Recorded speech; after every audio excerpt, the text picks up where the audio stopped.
Hi everybody, I'm Bill Sharp, St. Andrews class of 68, and welcome to the Rocks and Razorbacks Podcast. Here, we feature conversations with remarkable alumni, teachers, and administrators from both Middleton and St. Andrews high schools. This is a great way to share meaningful stories and keep our memories alive of growing up in West Ashley. This episode is hosted by Tim Fennell, Middleton class of 79. Tim sat down with beloved St. Andrews principal Neal "Jimmy" Golden. In March of 1973, Mr. Golden, then assistant principal, was named principal after the untimely death of Principal Bernard Hester, who had given 31 years to St. Andrews. Tim and Neal Kinard, Middleton class of 86, recorded Mr. Golden at his home south of Charleston and on site at the old St. Andrews property off Wapoo Road.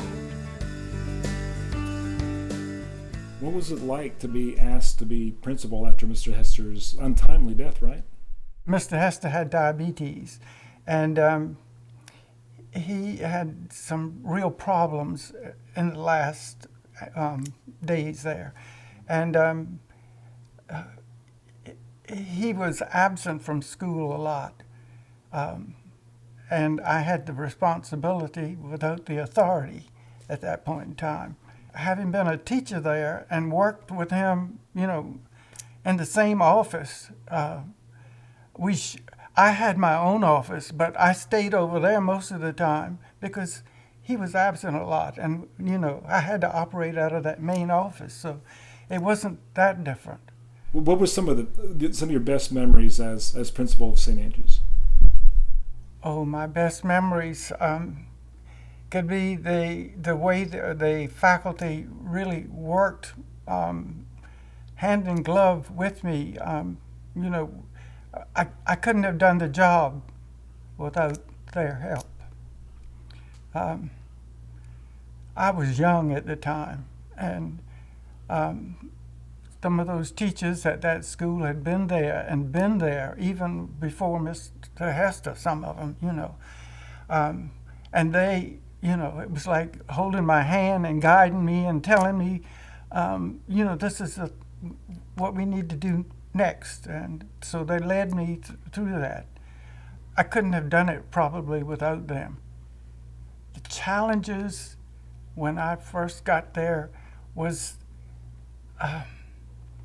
we were at the point of integrating the schools, and that was difficult. It was very difficult. It was probably some of the worst time that I had as an administrator. You have to understand that the kids from Wallace School, their school was closed, and they were upset about not knowing what to expect when they came over there. They were mad because their school had been closed. And my students, the students at St. Andrews, they were upset that these strange kids were coming to their school and they might not be on the varsity football team anymore because some of those kids from that school are going to take their place. Same thing with the basketball, same thing with the cheerleaders, It just was a time when they didn't know exactly what the outcome was going to be. And when they got there, of course, we had sit-ins on the front lawn, we had fights, just all kinds of problems. And working with the faculty, we decided that if we were going to get any learning done, we had to do something. And what happened was we decided to do something called rap groups with the kids. And that meant faculty had to be trained as to how to handle these groups and how to get the kids to communicate with each other. And that's the way we worked through it. Getting those kids to sit down and face to face and talk to each other and explain what their problems were and listen to each other. That was the main thing, getting them to listen.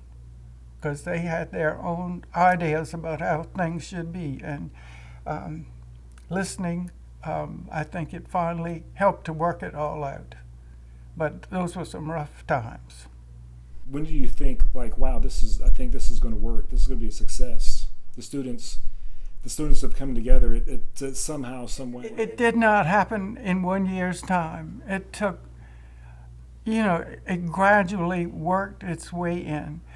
We started all this mess. I say we, the powers that be, should have started integration process at the elementary school and let it work its way up. So, we wouldn't have had those big clashes at the high school level. It was bad, but we got through it. Well, great. I also want to definitely ask you about some of your fondest memories of St. Andrews. I enjoyed. We did a program with the Exchange Club of Charleston called School of the Year, and it involved activities from different clubs and programs within the schools, and the schools competed at the fair, and we would win School of the Year, and St. Andrews was on top most of the time. We just had faculty that would work with those kids and get the best out of them. Those were good times. Winning the trophies at the football and the basketball and the track, and those were good times too. Seeing the band out on the field at the competitions, in Columbia, that was a good time. Going with the kids to a liftoff with Mu Alpha Theta with Louise Smith, that was a good time, all the way down to Florida. Taking the kids on senior trip. We would go to Nassau. Started off as an assistant. I would go with the kids. We would go on a train to New York and Washington.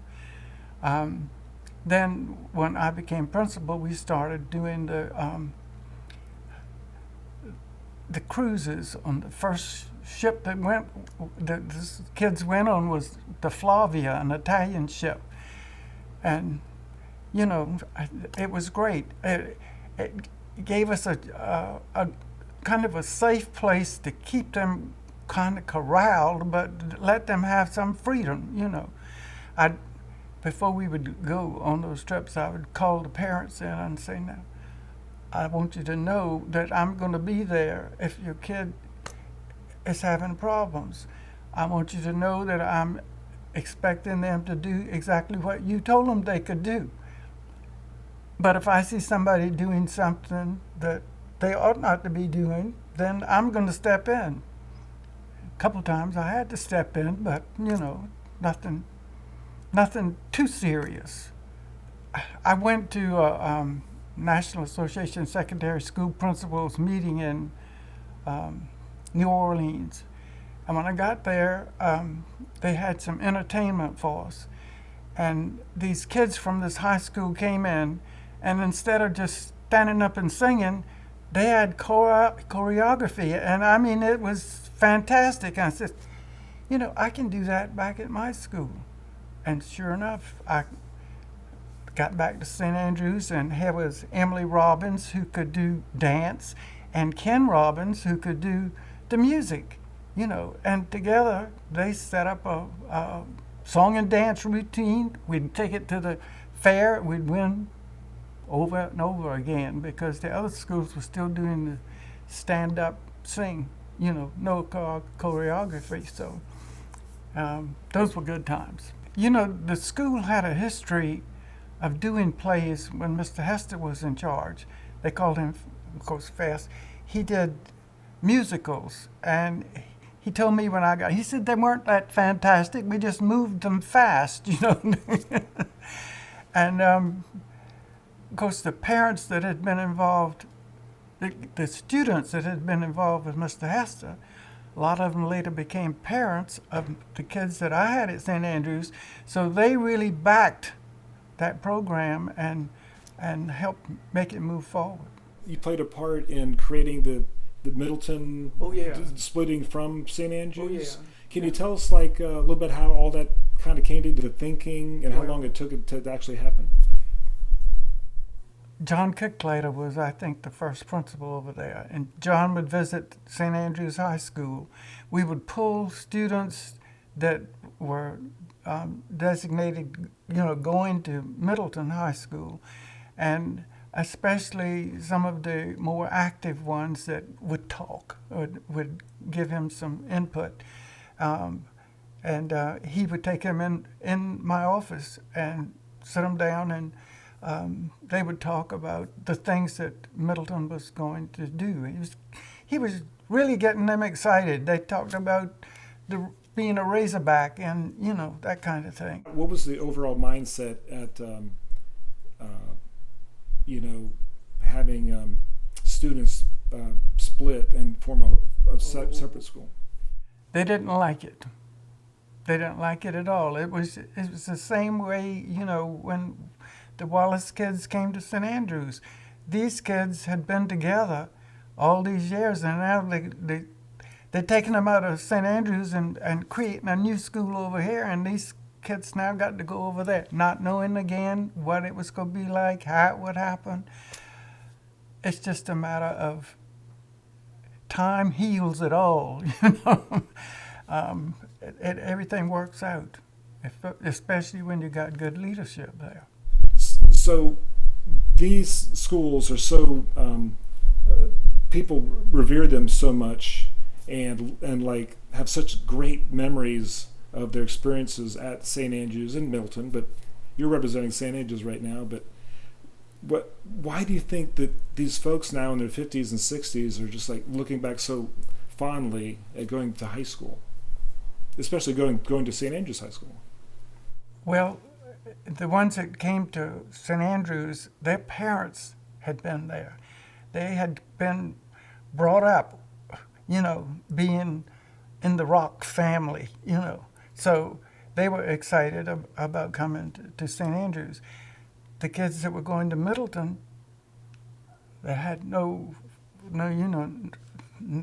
to base it on. It was going to be brand new, So I think that probably was the thing that, held them together. Yeah, and I think the other school would say that being new was like a challenge, and so they bonded because of that. Probably so. Yeah. You give me your reaction when you see this picture.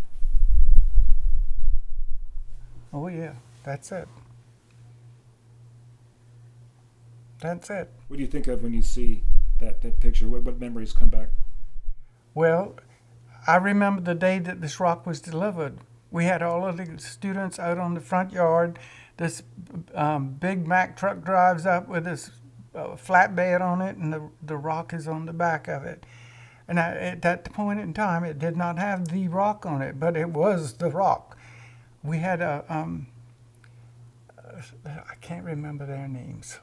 The two girls, they were twins at St. Andrews in 1981, I think, somewhere along in there. Their father, I don't know where he had the connection, but he's the one that arranged for all that to happen. And they got the rock over there. It stayed right there until they moved it now to west. Yeah, right next to it is the sign that was on Middleton. Have you seen that, Neal? Yeah, I saw it last year when we were doing the game there. So they took that off the bricks of the front of Middleton, cut it in half, and put it on the sidewalks. I don't know that the football team at St. Andrews touched it that much, but I do remember that the seniors, Ms. Wilson, would line them up and they'd touch the rock as they were getting ready to graduate. I remember that, What is the story about the name The Rocks? It's such a unique name. Well, a couple stories, but the one that I was always told was that this football team held the line like a wall of rocks. And that was in the News and Courier, the Post and Courier at that time. And ever since then, then that's what Mr. Williams told me when I first came there. That's what the story was. But I don't know for sure. Somebody else might know more than us. Was there ever any rivalry between the two schools that you remember? I remember a story that St. Andrews and Middleton? Mm-hmm. Oh my goodness, yes. We lived for that. I'm not so sure about how different things happened, but I'm sure there was some shenanigans going on between, the two schools, and delivering hog heads to one school, and different things like this. And yeah, the rivalry was definitely there. Always, it was beat Middleton if we don't beat anybody else. And I'm sure they felt the same way on that side. And I don't know why it emerged like that, but it did. It was like, it may have been family and then split family, and so it's get 'em again. So how often do you go to the reunions, and what do you see and hear when you're at the St. Andrews reunions? Well, I go when I'm invited, and the last couple of years I've been to two, as a matter of fact. And the last one, not the last one, but the one before the last one was my first graduating class. And those kids, I was getting ready to leave the reunion. I don't like to stay the whole time. I like for them to be able to have a good time. The president of the class walked up to me and handed me this bag and said, "We want you to have this." And I said, "Well, thank you." I thought it was something nice. Got in the car and was headed home, and my wife started looking through it. She says, "It's full of gift certificates." And there must have been well over $500 worth of gift certificates in that bag, so it was very much appreciated. Then the next year I went to the one at the Citadel Alumni House, and it was good seeing all the kids. I say kids now; they're all old. They're adults with children, but a lot of fun getting back and seeing everybody. This is where so many years of your life were spent, Old St. Andrews High School property, and but I really wanted to invite you here. Neal and I want to invite you here to talk about the fire that happened in 1978. We're here at the Old St. Andrews property where 46 years ago, the day after my birthday, we got the news that the school was on fire, and I left home to make a quick trip down here. And when I got here, there was a big blaze, and the front of this building was on fire, and got me kind of a numb feeling there to start off with. But I learned quickly that it's not the school that burned, it was the building that burned. We had a great faculty at that time. We had students that wanted to learn and a spirit that kept us going. So, we got out of that just like the phoenix arises from the ashes. We made it work, and that's the way it was. How did you learn about the fire yourself? I learned about the fire probably from security, who makes an effort to call anytime anything was wrong at the school. So that's how I got the message. Great. As you're driving down here, what were you imagining you might witness? I didn't know what to expect, but when I rounded the curve coming up in here, I could see the light from the fire. So it was burning pretty good when I got here. What to expect? I didn't know what was ahead, and we just made the best of it. Do you remember the time of day you're driving? It was night. It was 2 o'clock in the morning, I think, when I got the call, so it was early morning. When you came and you saw the flames, Did you witness any other gathering or public or students watching it? Well, there were a number of people out here. I don't know how many students would have been here at that point in time. Maybe a few teachers, but I really don't recall, exactly who was here. Yeah, well, I had somebody write on the Facebook about the fire and Right, how they actually how were they watching watched it, right. Yeah, and witnessing it and how Yeah. emotional it was for them. Yeah. It was emotional for you. Somewhat. Tell me about that. Well, it's hard to believe that, that your building is burning, and what's to happen next? Thank goodness at that point in time with our school governance, we had something called school-based management, which included participatory management. Faculty was involved with any decisions that I made. So what we did is we pulled the faculty together as soon as we could and got their opinion as to what we needed to do. We had already heard from the students. They didn't want to leave this campus. So after talking with the faculty and knowing what was, thinking we knew what was ahead, we decided we would stay here if we could get the district to bring us in some trailers. So what happened after that? The district agreed to bring in trailers. We moved the buses off the parking lot back there down to Kmart at the time, and the buses parked there. And, we had a faculty then that really worked hard to move desks and file cabinets and everything out of the classrooms into the trailers, and we opened up. And after that, for the students, it became a matter of umbrellas and book packs because there were no more lockers. And as far as announcements, that was a thing of the past. We had to do a daily announcement sheet to get information to the kids. In losing that 17 classrooms, we also lost our auditorium. And our auditorium was special to a lot of these students here. A lot of plays, activities, things happened in that auditorium, and it brought back a lot of memories. And that's one thing you can continue to have is your memories. So it didn't deter us a lot. We kept going. The students, they seem to either accept what happened and move on, or were determined more than ever to not let the memory of that building die.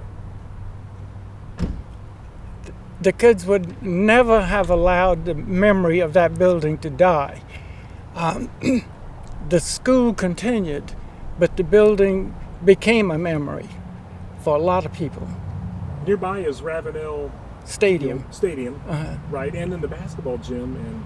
And what kind of memories do you have from events that happened there, regardless of the fire, just like Right. in general? Well, we always had our football games out there for sure in the Ravenel Stadium.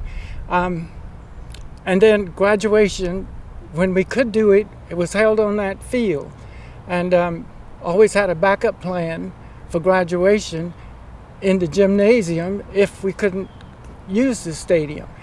But one night it started pouring rain in the middle of graduation, and I turned and I asked the students, "Do you want to go inside?"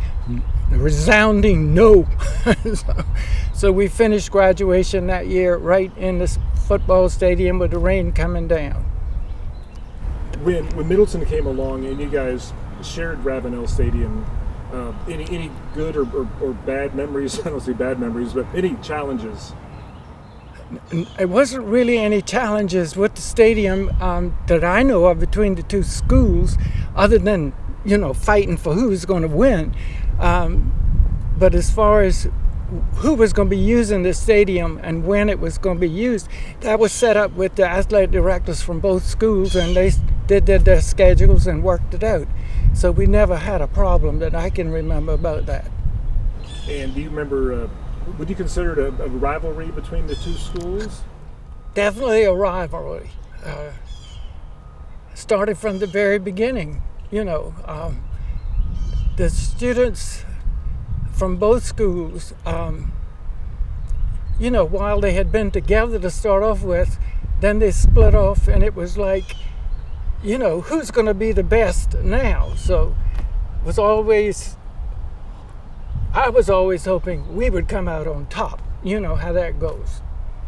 And in the basketball gym, I looked in there last night and I saw this powder blue floor. I saw this cement,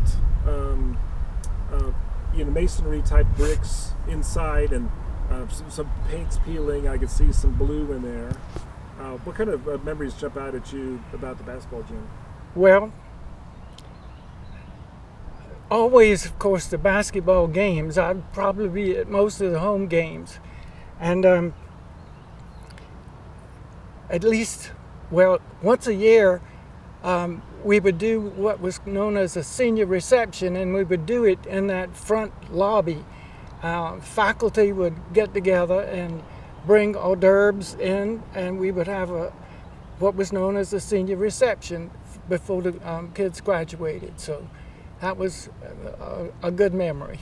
We're standing on what used to be the senior lawn, right? Right. Any memories about the senior lawn itself, or events that happened here and there? Senior lawn, some of my first memories would have been the sit-ins that would have occurred during the integration years. And then after that, probably when the underclassmen would come on the senior lawn, you could expect a pair of underwear to go up the flagpole. And,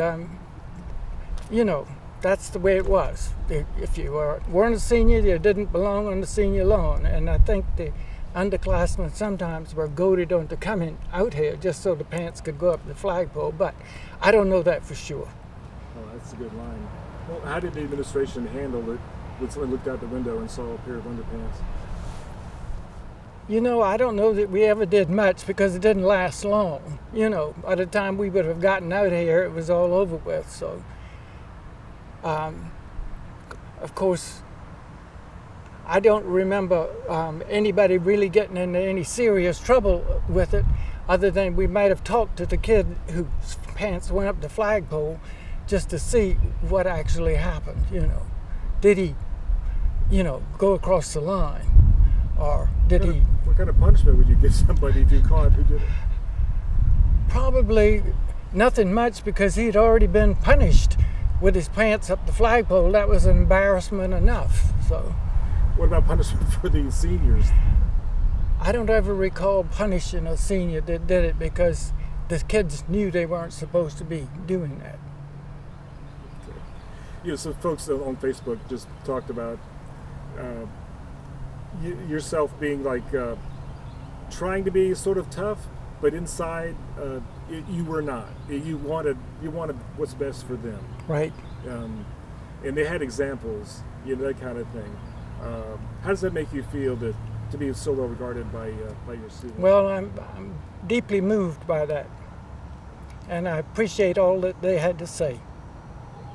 Do you have any thoughts right now for us about this is such a historic place, and you're part of it. You're such a big part of it. Thoughts? I just want the memories to continue. We have different schools in here now, different programs going on, but the memories are the important thing. I want to hold on to those. Sometimes documentaries are a call to action, and they encourage maybe the viewer to, do something.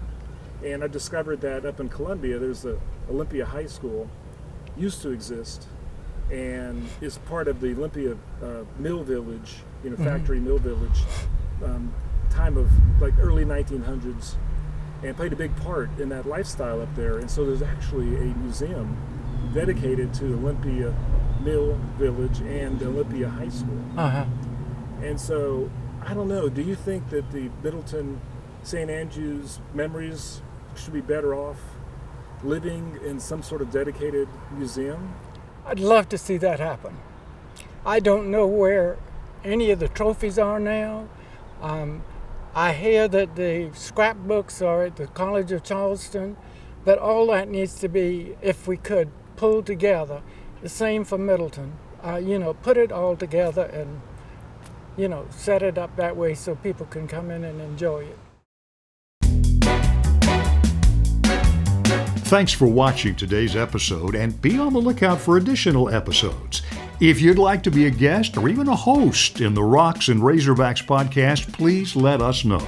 We want the podcast to be the go-to place for cherished Middleton and St. Andrews memories. Don't forget, the Rocks and Razorbacks documentary geared for South Carolina ETV is in production, and we'd love your input and help with that as well. For now, go Rocks and, go Hogs. Well, you get it. Thanks.